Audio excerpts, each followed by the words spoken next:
Hello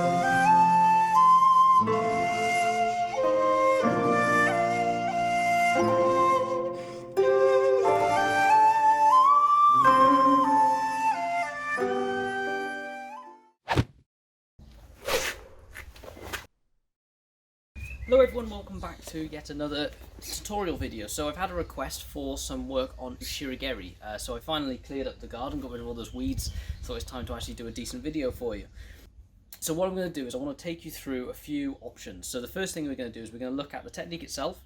Then I'm going to try and highlight some of the common mistakes that happen, so things you can try to watch out for and try and avoid them as early as possible. And I'm going to take you through some exercises to help you improve the kick itself. The first thing I want to bring up though is that with this kick, the way we practice it typically in a karate setting is not necessarily the best way of actually doing it, or it's not really the practical way the kick would actually be performed. So what I mean by this is that when we practice this kick, we typically practice it in training with an opponent in front of us, or even just in lines, and we start off with a turn and then we kick backwards. Now, of course, that's actually quite an inefficient thing to do in reality terms. If somebody's in front of you, kick forwards. That's why we have things like Geri.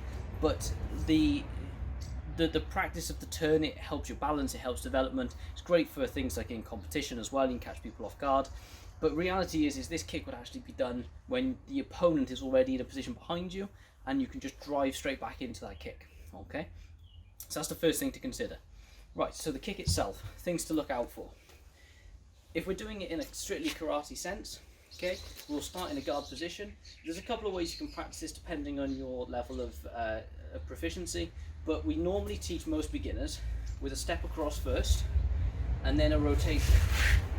From that point then, the loaded leg is going to kick straight back, recover, turning into recover, and land forwards, okay? That's the most common practice for it. So looking at it from the side, one of the things you want to look out for from here, so if I do it in the most basic form, we step across. The reason we step across is because when we turn now, it's now aligned our kicking leg into the center of the target we had before. When we do the kick, what we're looking to do is we're trying to make a T shape with our body. So we don't want to curve our backs and our heads up. We want to maintain a nice flat position as best as we can from there, send and back. Of course, there's naturally going to be a little bit of bend there, but what you're trying to avoid is what I call a Y-shaped kick. So you want a T, so you want from this point, keep that core nice and strong, and you want to be able to lift here. Okay, the head is a heavy part of your body, it's the heaviest part of your body, it will counterbalance that leg, so you want to avoid the donkey kick and the Y-shaped kick, like that, which you see a lot. Curved backs, heads up, foot lifting, which of course is completely incorrect. That's the first mistake. Second mistake that's very common as well is that we turn too quickly and we lose balance. Okay, so we have an action where we turn so fast, our body weight is now lent to one side, and when we try and kick, we fall off to the side. Okay, the hard thing with this is that when that happens, it's not just the turn that's the problem, it's also the height of the person. So what happens is they'll start in a nice deep stance position if we're practicing it in basic form. We're in a nice deep stance, they step across fine, and as they turn, the body will lift upright. Okay? So we see people doing this all the time. Step across nicely, and then body lifts up. What happens then is as we continue the rotation, our centre of gravity is now too high, and we come around with the kick, and we swing the leg out. Okay, that's point two. The other one is the leg needs to pass under the body, not around the body. It's a different kick. Okay, so from here, try to avoid. We've got the nice step. We keep our body low, but don't let this leg come out here. We mustn't let that leg sneak. Okay, it has to come through the line of the body, underneath the body. So from that position, we can come through and we can then extend properly. Point number three. Okay, so on point number four, don't do a turning yoke geri. It's the most common one. You tell someone to do an Ushiro Geri, and you see every time, step one, step two, turn, turn, side kick. If I wanted a side kick, I'd ask for a side kick. Okay, foot position is different. That's the first thing. Ushiro Geri foot is in a sideways action. Ushiro Geri, the foot is in a downwards action. Not completely down, it's typically at an angle here because it's unnatural to push your foot straight down. But don't turn so far it becomes Ushiro Geri. Right, so how can we improve this? First thing I'm going to suggest is ignore the turn. Don't do the turn. Okay? I've got a training aid.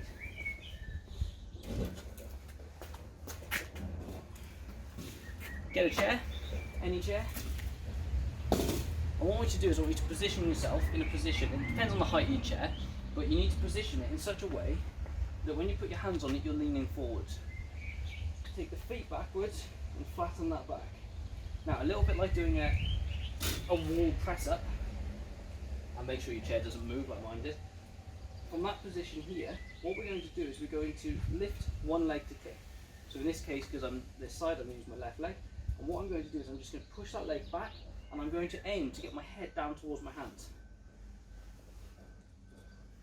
Okay, and because I would want to naturally look over the shoulder, I'm aiming to put the cheek down. So in this case, left leg kick, right cheek down.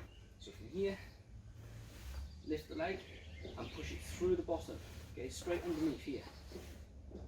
And lower the elbows. Relax the elbows, push that extension, and back. And of course you can just change legs.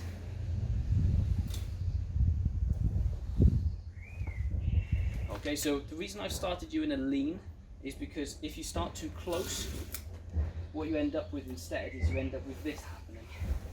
And we end up back in the donkey kicks. Okay? You need to be in a position where you feel like you can push your chest nice and flat down as if you're doing a press up. So that's a nice way of just getting that T shape and trying to get the movement and the alignment of the spine and the leg.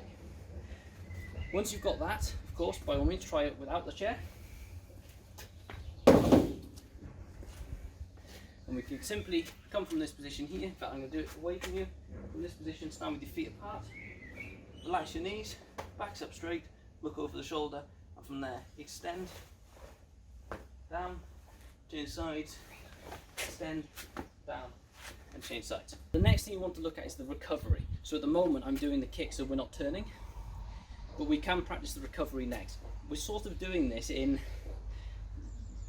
the mixed up order. So the first part of the kick would typically be the turn, then the kick, then the turning recovery. What we're doing is we're doing the kick, the turn recovery, and then we'll practice the actual turn itself afterwards. So from here, what I can practice now is I can get my back in position, hips rolled forwards, not sticking backwards, and look over. As I kick now, what I want to look to do is I want to look to recover and turn forwards. So I rotate my base foot and I keep my knee high. Okay, from here, kick one, recover, and then you can place the foot. You want to feel like that leg and that foot is protecting the groin here, so not like this. Keep that foot across. Okay, so once we've got that, that's a good opportunity. Now we can start working on the turn. As I mentioned earlier, there's two ways of doing the turn. Okay, if you're a complete beginner, I suggest you start with a step across. Whatever my width of my stance is now, I need to use that same width on the opposite side of the leg. So when I step across, it's the same width. From here, we want to rotate the body, but feel like we're screwing ourselves into the ground. So we don't lift up. We want to feel like we're rotating and coming down. So we're tight in the body here, and we're in a good position. What this should mean is that our weight is loaded to feel like we should push off this leg, which is what we want. From that position now we can use our extension, and we can just go do a recovery here, or if you're ready, you can also work the turn and forward action as well. But realistically, you just want to start working on the turn. So you can actually just come across here, feel like it's loaded up. Okay, then maybe recover. Okay, and we can just practice that action. Now, because the head is heavy, we want to get the head as the last thing to leave, but the first thing to arrive.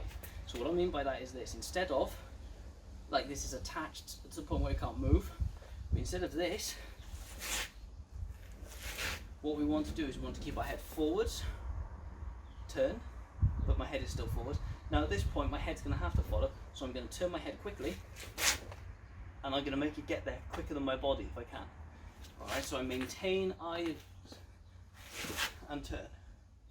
And then I can recover and practice again.